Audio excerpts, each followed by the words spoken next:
कुछ मोती कुछ सीप में प्रस्तुत है जयशंकर प्रसाद की कहानी दुखिया।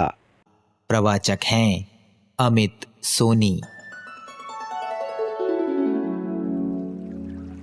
पहाड़ी देहात, जंगल के किनारे के गांव और बरसात का समय, वह भी उषा काल। बड़ा ही मनोरम दृश्य था। रात की वर्षा से आम के वृक्ष तराबोर थे। अभी पत्तों से पानी ढुलक रहा था। प्रभात के स्पष्ट होने पर भी धुंधले प्रकाश में सड़क के किनारे आम्र वृक्ष के नीचे बालिका कुछ देख रही थी। टप से शब्द हुआ। बालिका उछल पड़ी। गिरा हुआ आम उठाकर अंचल में रख लिया, जो पॉकेट की तरह खूंसकर बना हुआ था।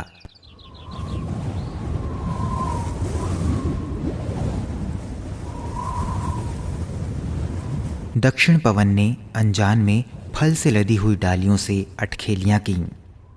उसका संचित धन अस्त व्यस्त हो गया। दो चार गिर पड़े। बालिका उषा की किरणों के समान ही खिल पड़ी। उसका अंचल भर उठा, फिर भी आशा में खड़ी रही। व्यर्थ प्रयास जानकर लौटी और अपनी झोपड़ी की ओर चल पड़ी।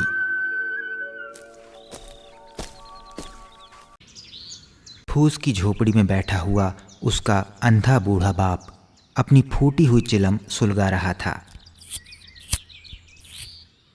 दुखिया ने आते ही आंचल से 7 आमों में से 5 निकालकर बाप के हाथ में रख दिए और स्वयं बर्तन मांजने के लिए डबरे की ओर चल पड़ी।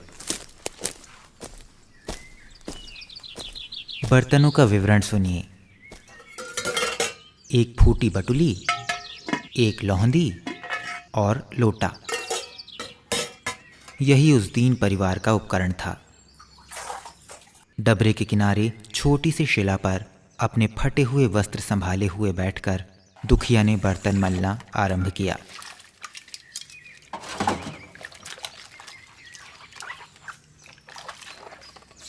अपने पीसे हुए बाजरे के आटे की रोटी पकाकर दुखिया ने बूढ़े बाप को खिलाया और स्वयं बचा हुआ खा पीकर पास ही के महुए के वृक्ष की फैली जड़ों पर सिर रखकर लेट रही।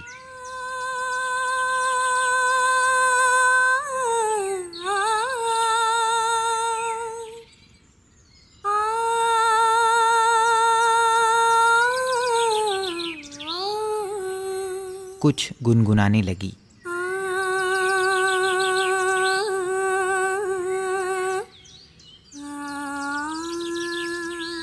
दोपहरी ढल गई। अब दुखिया उठी और खुरपी जाला लेकर घास छोलने चली।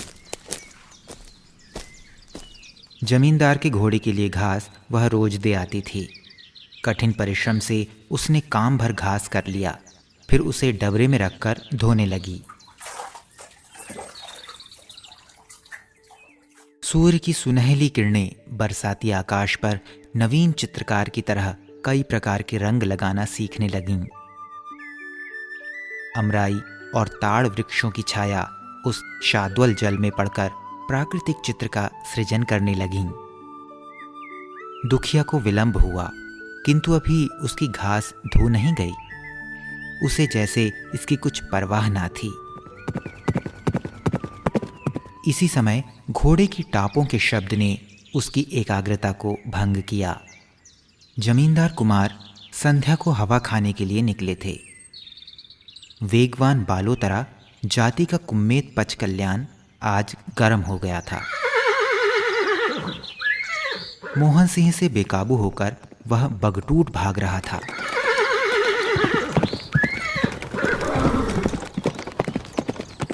संयोग, जहां पर दुखिया बैठी थी उसी के समीप ठोकर लेकर घोड़ा गिरा। मोहन सिंह भी बुरी तरह घायल होकर गिरे। दुखिया ने मोहन सिंह की सहायता की। डबरे से जल लाकर घावों को धोने लगी। मोहन ने पट्टी बांधी। घोड़ा भी उठकर शांत खड़ा हुआ।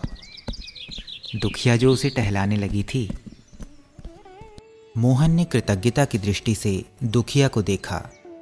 वह एक सुशिक्षित युवक था।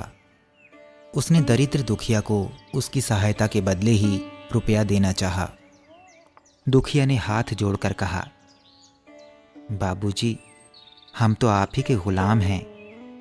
इसी घोड़े को घास देने से हमारी रोटी चलती है। अब मोहन ने दुखिया को पहचाना। उसने पूछा, क्या तुम राम गुलाम की लड़की हो? जी बाबूजी। वह बहुत दिनों से दिखता नहीं?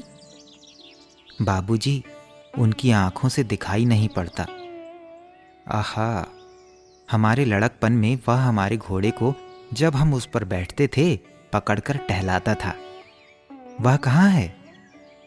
अपनी मड़ई में। चलो, हम वहां तक चलेंगे। किशोरी दुखिया को कौन जाने क्यों संकोच हुआ। उसने कहा, बाबूजी, घास पहुंचाने में देर हुई है, सरकार बिगड़ेंगे। कुछ चिंता नहीं, तुम चलो।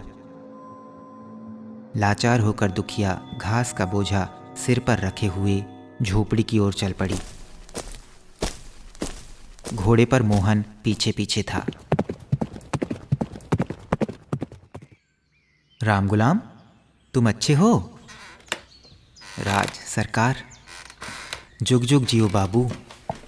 बूढ़े ने बिना देखे अपनी टूटी चारपाई से उठते हुए दोनों हाथ अपने सिर तक ले जाकर कहा, राम गुलाम, तुमने पहचान लिया? ना कैसे पहचाने सरकार, यह देह पाली है।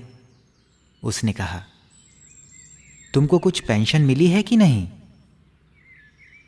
आप ही का दिया खाते हैं बाबूजी। अभी लड़की हमारी जगह पर घास देती है। भावुक नवयुवक ने फिर प्रश्न किया, क्यों राम गुलाम, जब इसका विवाह हो जाएगा तब कौन घास देगा? राम गुलाम के आनंद आश्रु दुख की नदी होकर बहने लगे। बड़े कष्ट से उसने कहा, क्या हम सदा जीते रहेंगे?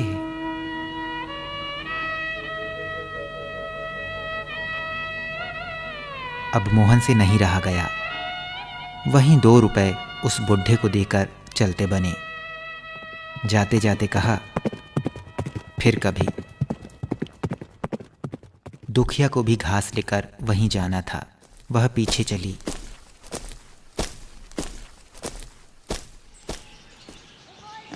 जमींदार की पशुशाला थी। हाथी, ऊंट, घोड़ा, बुलबुल, भैंसा, गाय, बकरे, बैल, लाल, किसी की कमी नहीं थी।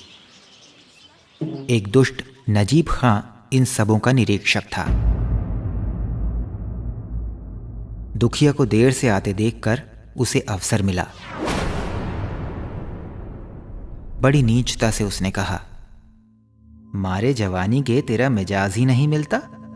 कल से तेरी नौकरी बंद कर दी जाएगी। इतनी देर? दुखिया कुछ नहीं बोलती, किंतु उसको अपने बूढ़े बाप की याद आ गई। उसने सोचा, किसी तरह नौकरी बचानी चाहिए, परंतु कह बैठी, छोटे सरकार घोड़े पर से गिर पड़ रहे, उन्हें मड़ई तक पहुंचाने में देर। चुप हरामजादी, तभी तो तेरा मिजाज और बिगड़ा है। अभी बड़े सरकार के पास चलते हैं। वह उठा और चला। दुखिया ने घास का बोझा पटका और रोती हुई झोपड़ी की ओर चलती हुई। राह चलते चलते उसे डबरे का सायंकालीन दृश्य स्मरण होने लगा। वह उसी में भूलकर अपने घर पहुंच गई।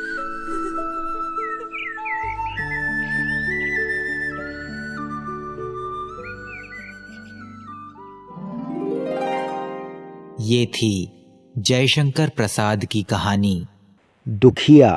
प्रवाचक थे अमित सोनी।